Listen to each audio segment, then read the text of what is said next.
Good morning दोस्तों, आपका फिर से हमारे यूट्यूब चैनल में स्वागत है। आज का हमारा टॉपिक है बाल विकास का प्रश्न नंबर पहला।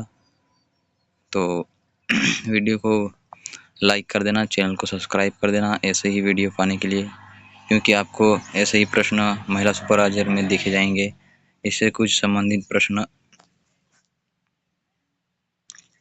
जैसे आपको सहायता मिलेगी, जैसे पेपर आपका अच्छे से रिकवर हो जाए और अच्छे से आपके क्वेश्चन बने। तो हमारे वीडियो के साथ बने रहे और क्वेश्चन को अच्छे से देखिए, उसका उत्तर भी सही से देखिए और उसका प्रश्न पे अच्छे से ध्यान देना। तो चलिए शुरू करते हैं हम पहला प्रश्न। तो पहला प्रश्न क्या कहता है, प्रोटीन ऊर्जा कुपोषित बच्चे के आहार में समृद्ध होना चाहिए। तो ऑप्शन नंबर है प्रोटीन, मसालों या कार्बोहाइड्रेट। तो आपका आंसर हो जाएगा उपरोक्त सभी, क्योंकि उसमें लगता है मसाले भी लगते हैं, प्रोटीन भी लगते हैं, कार्बोहाइड्रेट सभी कुपोषित बच्चे को आहार के लिए अच्छा माना जाता है। तो क्वेश्चन नंबर दूसरे की ओर चलते हैं। क्वेश्चन नंबर दूसरा, इनमें से कौन सा उपाय बच्चों में कुपोषण की रोकथाम करने में मदद करता है? परिवार नियोजन एवं बच्चों के जन्म में अंतराल, पोषण संबंधी शिक्षा या स्तनपान को बढ़ावा दे। तो इस क्वेश्चन का अच्छे से ध्यान से देखना है, क्योंकि ये कुपोषण की रोकथाम की मदद करता है। रोकथाम तो परिवार नियोजन एवं बच्चों के जन्म में अंतराल होना चाहिए, लगभग मतलब 3 वर्ष का अंतराल होना चाहिए, जिससे बच्चे कुपोषित ना है। और यहाँ पे पोषण संबंधी शिक्षा होनी चाहिए, मतलब उसकी जानकारी होनी चाहिए कि मतलब पोषण किस तरह से दिया जाए कि बच्चा कुपोषित ना रहे। उसको इसका रोकथाम इसलिए है। और दूसरी चौथा क्वेश्चन क्या है, प्रश्न ये ऑप्शन क्या है, स्तनपान को बढ़ावा देना। मतलब स्तनपान को बढ़ावा देंगे तभी बच्चे की कुपोषण की रोकथाम के लिए किया जा सकता है। तो इसका मतलब ये भी है राइट, पोषण संबंधी शिक्षा भी राइट है और स्तनपान को बढ़ावा देना भी राइट है। तो आपका आंसर हो जाएगा उपरोक्त सभी। और खास करके इस महिला सुपरवाइजर में ध्यान देना है, सबसे ज़्यादा महत्वपूर्ण क्वेश्चन रहेगा, अधिकतर आपका 100% राइट रहेगा, जो उपरोक्त सभी वाला ऑप्शन देखने को मिलता है। तो बिना झिझके उस पर राइट पे क्लिक कर दे, क्योंकि उसमें लगभग ये है सभी उपरोक्त सभी के जो केस है उसमें आता है। तो क्वेश्चन नंबर और आगे बढ़ता है। जो आपका तेलीय भोजन है वो इसमें शामिल नहीं है, क्योंकि उसके उपचार से दस्त ठीक नहीं होगा। इसका दस्त यदि हो तो उसका मतलब निर्जलीकरण को रोकथाम करना, मतलब जल की पूर्ति करना। यदि निर्जलीकरण हो जाए तो तेजी से उसका उपचार करना या पेट भरना, ये दस्त के महत्वपूर्ण उपचार हैं। और ये उपचार नहीं है, क्योंकि इससे और ज़्यादा दस्त हो जाएंगे। तो ये चीज़ भी ध्यान रखनी है। प्रश्न नंबर 4 की ओर बढ़ते हैं। प्रश्न नंबर चौथा क्या है हमारा, प्रश्न नंबर चौथा है जो, इनमें से कौन सा या कौन प्रोटीन की समृद्ध स्रोत है? क्या मतलब क्या सोर्स ऑफ प्रोटीन है सबसे ज़्यादा? मतलब तो फल में प्रोटीन पाया जाता है, सोयाबीन में पाया जाता है, दूध में पाया जाता है, कैल्शियम पाया जाता है। मतलब ये क्या बोल रहा है, अधिक। तो यहाँ पर ऑप्शन हमारा हो जाएगा सोयाबीन। सोयाबीन में सबसे ज़्यादा प्रोटीन पाया जाता है, इसलिए हमारा राइट आंसर क्या हो जाएगा, सोयाबीन। क्वेश्चन नंबर 5 की ओर बढ़ते हैं। क्वेश्चन नंबर 5 जो है, विटामिन सी का समृद्ध मात्रा स्रोत है। तो ऑप्शन नंबर हमारे पास दिए गए हैं, फल व सब्जियां, अनाज, दाल या दूध। विटामिन सी की बात कर रहे हैं। तो जो विटामिन सी है वो सब्जियां या फल के उसमें ज़्यादा पाया जाता है। तो ऑप्शन नंबर हमारा पहला राइट हो जाएगा। दोस्तों वीडियो को अच्छे से देखना, पूरा एंड तक देखना, क्योंकि ऐसे ही मतलब प्रश्न आपको महिला सुपर राज्य में देखने को मिलेंगे और साथ ही उसको 10% के लगभग ऐसे ही प्रश्न आपको पूछे जाएंगे। थोड़ा सा पैटर्न चेंज होगा लेकिन प्रश्न ऐसे की वैसे पूछे जाने वाले हैं लगभग। ठीक है, इसको या तो फिर निगेटिव कर सकते हैं, मान लो जैसे कि विटामिन सी का समृद्ध मात्रा नहीं है तो यहाँ पर ऑप्शन दे सकते हैं अलग अलग। तो ऐसे क्वेश्चन भी आपको बनने वाले हैं। चलिए बढ़ते हैं क्वेश्चन नंबर 6 की ओर। ICMR के अनुसार निष्क्रिय पुरुष हेतु ऊर्जा आवश्यक है। जो निष्क्रिय है मतलब उसमें एनर्जी नहीं, उसको उसके लिए आपको एनर्जी कितनी होनी चाहिए? 220,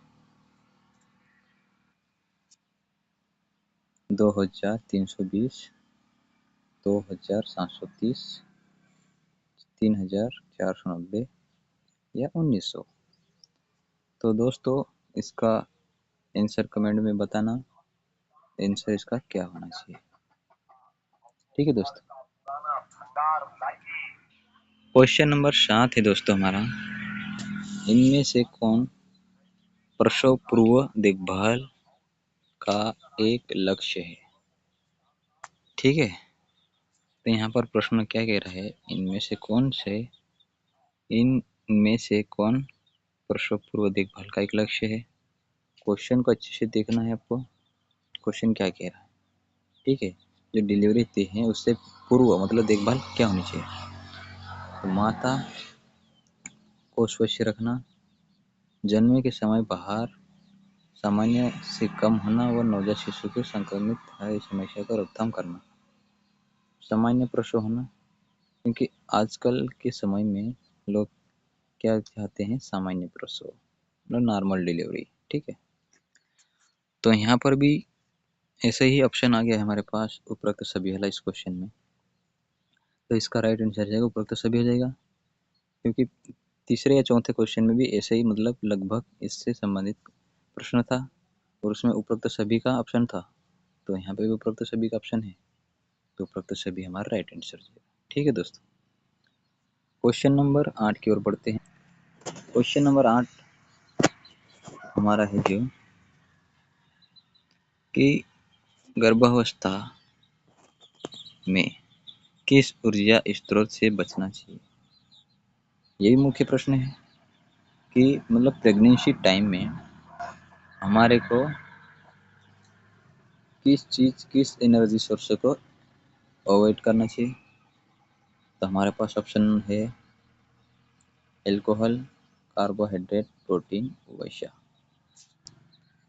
तो दोस्तों यहाँ पर एल्कोहल है जो आपका आंसर राइट हो जाएगा, क्योंकि सभी को पता है या दोस्तों एल्कोहल यूज करने से प्रेगनेंसी में जो बच्चा है, भ्रूण है, वो उसको समस्या हो सकती है, इसलिए एल्कोहल का उपयोग करने से बचना चाहिए। तो आपका राइट आंसर है एल्कोहल। क्वेश्चन नंबर 9 की ओर बढ़ते हैं। क्वेश्चन नंबर 9 है, वह प्रक्रिया जिसके द्वारा व्यक्ति का प्रतिरक्षा तंत्र किस एजेंट के विरुद्ध दृढ़ीकृत हो जाता है कहलाता है। तो यहाँ पर आपका ऑप्शन है प्रतिरक्षीकरण, प्रतिरक्षीकरण, उपरोक्त सभी, उपरोक्त में से कोई नहीं, टीकाकरण। तो यहाँ पर फिर से वही ऑप्शन आ गया है उपरोक्त सभी और उपरोक्त में से कोई नहीं। ठीक है, तो यहाँ पर ऑप्शन है आपका उपरोक्त सभी, आपका राइट आंसर हो जाएगा, क्योंकि जो विरोध है एजेंट है वो टीकाकरण भी कराते, प्रतिरक्षी भी कराते हैं। तो यहाँ पर सभी हो जाएगा। ठीक है दोस्तों, क्वेश्चन नंबर 10 की ओर बढ़ते हैं। क्वेश्चन नंबर 10 है, कार्टिसोल को बढ़ा हुआ स्तर वृद्धि हार्मोन में कमी कर देता है जिससे बच्चा हो जाता है। यहाँ पर क्या जाता है, मोटापा ग्रस्त, जो कार्टिसोल का स्तर बढ़ जाता है, हार्मोन बढ़ जाते हैं, उसके कारण से ये क्या हो जाते हैं, इसका मोटापा बढ़ जाता है, क्षय रोग से पीड़ित हो जाते हैं या वृद्धि रोग से पीड़ित हो जाते हैं। तो यहाँ पर ऑप्शन थोड़ा घुमाने वाला है, तो यहाँ पर उपरोक्त सभी का ऑप्शन भी है हमारे साथ। तो हमारे पास कार्टिसोल जो वह बड़ा स्तर हार्मोन में कमी कर देता है, जो हमारे खून में कमी कर देता है। तो उसमें किसका कारण होता है? वृद्धि से पीड़ित। जो वृद्धि रोध है, हमको रोग बनने वाले उसको रोक देता है। तो हमारे पास आंसर ये है। ठीक है दोस्तों, तो आज का वीडियो हमारा यहीं तक 10 प्रश्न, और आगे और ऐसे ही टॉपिक लाएंगे जिससे आपको महिला बाल विकास में हेल्प मिले, और ऐसे ही क्वेश्चन आपके परीक्षा में आए, आपके जो शिफ्ट रहेगी उसमें आए, और उसमें से लगभग 10 से 30% के बीच में आपका यहीं से आपको रिजल्ट मिलना चाहिए इस वीडियो के माध्यम से। तो अच्छे से पूरा कंप्लीट कर ले, ताकि आपको महिला बाल विकास में जो सुपरवाइजर का पेपर है आसानी से क्लियर हो जाए। तो दोस्तों बस वीडियो को यहीं एंड करते हैं। वीडियो को लाइक कर देना, चैनल को सब्सक्राइब कर देना। तो मिलते हैं नेक्स्ट वीडियो में। वंदे मातरम।